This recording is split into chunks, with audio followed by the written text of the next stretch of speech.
Pada video kali ini, kami kelompok 10 dari kelas Filsafat Ekonomi Islam E akan membahas mengenai teori-teori filsafat sosial ekonomi Ibnu Khaldun seperti yang tertampilkan dalam judul.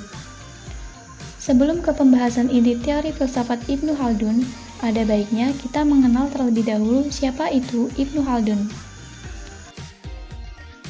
Abu Zaid Abdurrahman Ibnu Muhammad Ibnu Khaldun Al-Hadrami lahir di Tunisia, Afrika Barat Laut pada tanggal 25 Mei tahun 1332 Masehi atau tahun 732 Hijriah. Ibnu Khaldun sering disebut sebagai bapak pendiri historiografi, sosiologi, dan ekonomi. Ibnu Khaldun masih keturunan keluarga bangsawan Banu Khaldun.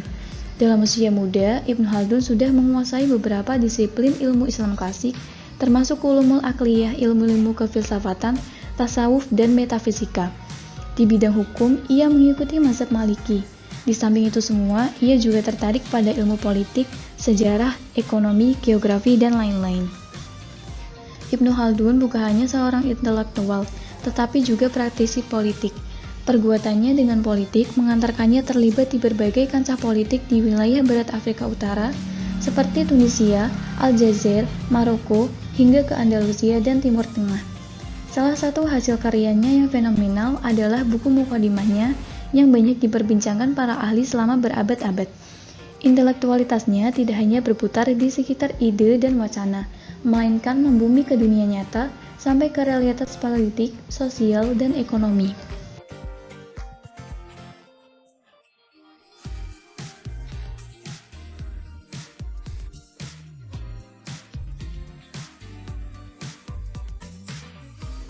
Teori filsafat sosial Ibnu Khaldun. Ibnu Khaldun mengkaji problem ekonomi masyarakat dan negara-negara secara empiris. Ia juga membahas berbagai tahapan yang dilewati masyarakat dalam perkembangan ekonomi.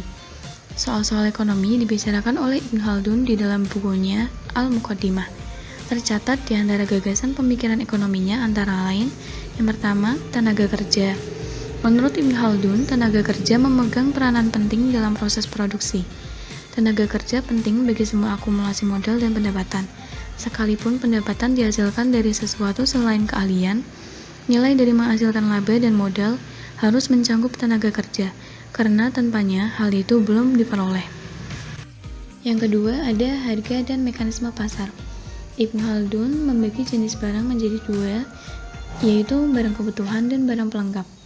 Menurutnya, bila suatu kota berkembang dan populasinya bertambah banyak, maka pengadaan barang-barang kebutuhan pokok menjadi prioritas. Di lain pihak, permintaan terhadap barang-barang pelengkap akan meningkat sejalan dengan berkembangnya kota dan berubahnya gaya hidup. Dalam bahasa ekonomi kontemporer,nya terjadi peningkatan disposable income dari penduduk kota dapat meningkatkan marginal propensity to consumption terhadap barang-barang mewah dari setiap penduduk kota tersebut. Hal ini menciptakan permintaan baru terhadap barang-barang mewah. Akibatnya, barang-barang mewah akan meningkat pula. Naik turunnya sebuah permintaan terhadap suatu barang, menurut Ibnu Khaldun, berdampak terhadap harga. Ketika barang-barang yang tersedia sedikit, maka harga akan naik. Yang ketiga, ada peran negara dalam perekonomian. Dalam pembahasan mengenai ekonomi makro sebuah negara, Ibnu Khaldun meletakkan dasar dari apa yang disebut Keynes sebagai aggregate effective demand, multiplier effect, dan equality of income and expenditure. Bagi Ibnu Khaldun, sisi pengeluaran keuangan publik sangatlah penting. Pada satu sisi, sebagian dari pengeluaran ini penting bagi aktivitas ekonomi. Tanpa infrastruktur yang disiapkan oleh negara, mustahil terjadi populasi besar. Tanpa ketertiban dan stabilitas publik, produsen tidak memiliki insentif untuk berproduksi. Di sisi lain, pemerintah menjalankan fungsi terhadap permintaan pasar. Dengan permintaannya, pemerintah memicu produksi. Sebaliknya, jika pemerintah menghentikan belanja, maka krisis akan terjadi. Keempat, ada kebijakan fiskal. Ibnu Khaldun adalah kontributor pertama yang mengenalkan teori pajak dalam sejarah. Beberapa ilmuwan barat seperti Arthur Lever, bahkan J.F. Kennedy dan Ronald Reagan mengembangkan ide yang dicetuskannya pada abad ke-14. Ia menyatakan bahwa pada tahap awal berdirinya sebuah negara, pajak banyak sekali jumlahnya, namun sedikit yang dibebankan kepada individu. Sementara pada akhir, pajak jumlahnya sedikit, namun justru banyak dibebankan kepada individu. Pendapat Ibnu Khaldun ini Diasumsikan bahwa pada negara yang berbasis Islam, maka pajak yang dibebankan sesuai syariah Islam, yaitu pajak serma, sedekah, pajak tanah atau kharaj, dan jizyah. Pada sebuah negara yang terbentuk melalui penaklukan dan solidaritas sosial asabiyah yang menekankan pada sikap toleransi, kedermawanan, dan menghormati kepemilikan, tingkat pajak yang dibebankan kepada masyarakat sangat rendah.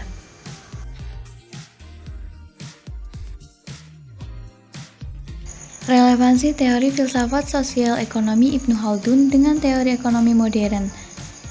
Yang pertama, teori permintaan. Relevansi teori pemerintahan Ibnu Khaldun dengan teori ekonomi modern dapat dilihat dari dua hal, yaitu yang pertama, teori permintaan adalah hubungan antara harga dan jumlah barang yang diminta, dan yang kedua, teori pemerintahan menjelaskan adanya hubungan terbalik antara harga dan jumlah permintaan, di mana harga rendah akan berpengaruh pada naiknya jumlah permintaan, dan harga barang yang tinggi akan menurunkan jumlah permintaan.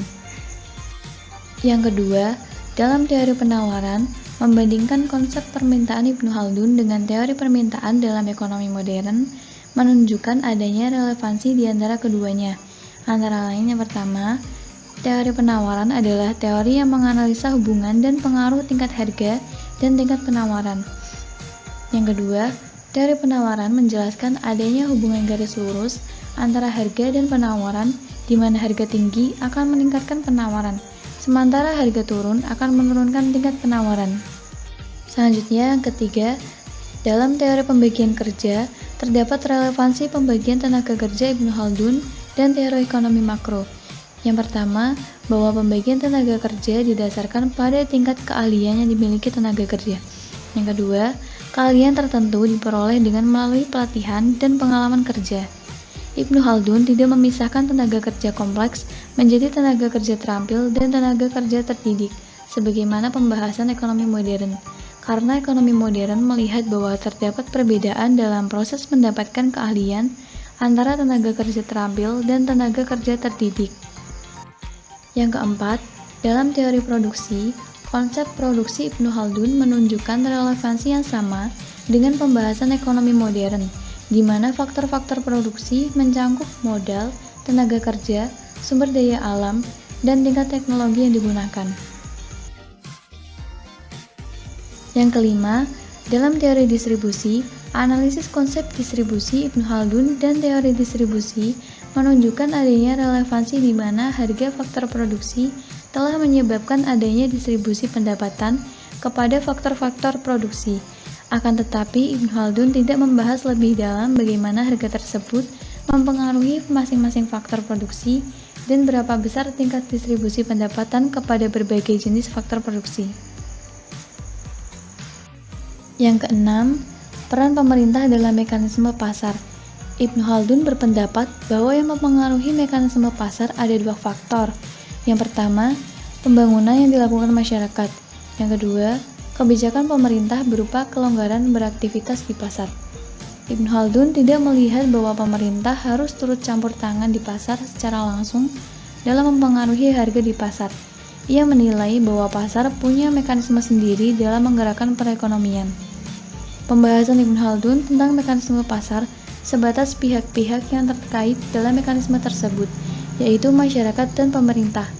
Hal demikian kurang menjadi fokus pembahasan teori ekonomi modern, karena tentunya dalam mekanisme pasar hanya ada dua pihak, yaitu masyarakat dan regulator, dalam hal ini pemerintah. Mekanisme pasar dalam pembahasan teori ekonomi modern lebih terfokus pada pembahasan mengenai kebaikan dan kelemahan mekanisme pasar. Yang ketujuh, kebijakan fiskal. Ibnu Khaldun berpendapat bahwa pajak dapat mempengaruhi aktivitas perekonomian masyarakat dan penerimaan negara dalam jangka panjang dan pendek. Dalam ekonomi makro, kebijakan fiskal dapat mempengaruhi tingkat kegiatan ekonomi suatu negara, seperti masalah pengangguran dan masalah inflasi. Ibnu Khaldun menyatakan bahwa perlu upaya mendorong perekonomian dengan mengurangi tarif pajak. Walaupun dari sisi penerimaan pajak, hal ini dalam jangka pendek akan mengurangi penerimaan negara. Namun, dalam jangka panjang akan meningkatkan penerimaan negara dari pajak akibat bertumbuhnya ekonomi masyarakat. Dalam ekonomi makro, Apa yang dinyatakan Ibnu Khaldun merupakan bentuk kebijakan fiskal diskresioner, yaitu langkah-langkah pemerintah untuk mengubah pengeluarannya atau pemungutannya pajak yang bertujuan untuk mengubah naik atau turunnya tingkat kegiatan ekonomi dari waktu ke waktu, menciptakan suatu tingkat kegiatan ekonomi untuk menghindari masalah inflasi dan pengangguran, serta pertumbuhan ekonomi yang memuaskan.